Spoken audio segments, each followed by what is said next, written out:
নানা জল্পনা কল্পনার পর অবশেষে জীবনের আরেক অধ্যায়ে প্রবেশ করলেন আফগানিস্তানের তারকা ক্রিকেটার রশিদ খান। ঘটা করে আয়োজনের মধ্য দিয়েই বিয়ে করলেন এই সুপারস্টার। 3 ভাইকে সঙ্গে নিয়ে একসাথে বসলেন বিয়ের পিঁড়িতে। নিজের 26তম জন্মদিনে 5 উইকেট নিয়ে প্রোটিয়াদের বিপক্ষে একটা দুর্দান্ত সিরিজ জয়ের উপলক্ষ শেষে 13 দিন পর নতুন ইনিংস রাঙাতে পা বাড়ালেন তিনি।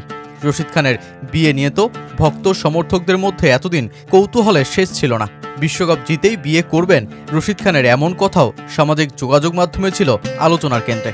তবে এবার নতুন জীবনে পা দেয়া রশিদ সেই প্রশ্নের ব্যাখ্যাও দিলেন অন্যভাবে।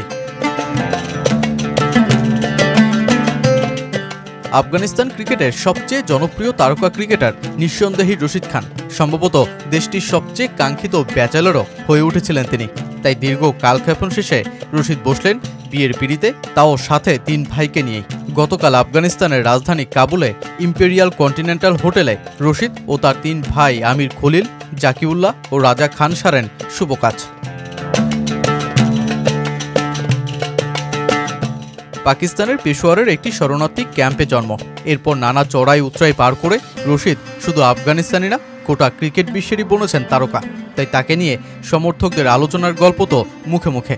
এবার বিয়ের মতন ইনিংস শুরু করলেন তিনি, তাও নানা কৌতূহলের জন্ম দিয়ে। পশতুন রীতি অনুযায়ী তিনি তার 3 ভাইকে সাথে নিয়ে করেন বিয়ে। ধর্মীয় বিধিনিষেধের কারণে তাদের স্ত্রীদের পরিচয় প্রকাশ করেননি। রশিদের বিয়ে উপলক্ষে হোটেলের ভেতরে ও বাইরে ছিল কড়া নিরাপত্তা। অস্ত্র হাতে তালেবান ও দেশটির নিরাপত্তা কর্মীদেরও পাহারা দিতে দেখা গেছে। এসবের মধ্যেই ঘটা করে বিয়ে সেরেছেন এই লেগি। ছিল বিরাট খাবার দাবারের ব্যবস্থা। অনুষ্ঠানে উপস্থিত হয়েছিলেন আফগানিস্তানের জাতীয় দলের তারকা মুখ মোহাম্মদ নবী, মুজিবুর রহমান, আজমতুল্লাহ ওমরজাই, ফজলক ফারুকি, নাজিবুল্লাহ জাদরান।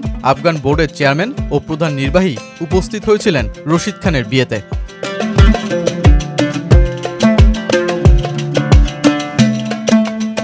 2020 সালে রশিদ খানের দেয়া একটা ইন্টারভিউ নিয়ে আজও ক্রিকেট বিশ্বে আলোচনার কমতি নেই। সেবার কেউ ভাবেনি অন্তত আফগানিস্তান বিশ্বকাপের মঞ্চে ফাইনাল কিংবা সেমিফাইনালেও উঠে যেতে পারে। তবে দলটা 4 বছরের ব্যবধানেই তা করে দেখিয়েছে। 2020 সালে দেশটির রেডিও আজাদিতে রশিদ বলেছিলেন আফগানিস্তানকে বিশ্বকাপ জিতিয়েই তিনি করবেন বিয়ে। তবে সেটা আর শেষ পর্যন্ত করলেন না তিনি। তাই এবার বিয়ের পর্ব সেরেই রশিদ দিলেন সেই প্রশ্নের উত্তর। আমি এটা অনেকবার শুনেছি, আমি নাকি বিশ্বকাপ জয়ের পর বিয়ে করব। জানি না এটা কোথায় বলেছি, আমার কাছে এটার কোনো ভয়েস ক্লিপও নেই। তবে এটা সত্যি যে এ নিয়ে সমর্থকদের অনেক বার্তা পাই। আমি একবার মিডিয়ায় বলেছিলাম আগামী 2 বছর বিয়ের কোনো পরিকল্পনা নেই, কারণ একটি ওয়ানডে ও একটি টি20 বিশ্বকাপ আছে। তারপর বিয়ের ব্যাপারে ভাবব। মানুষ এটাকে ভিন্নভাবে ব্যাখ্যা করেছে।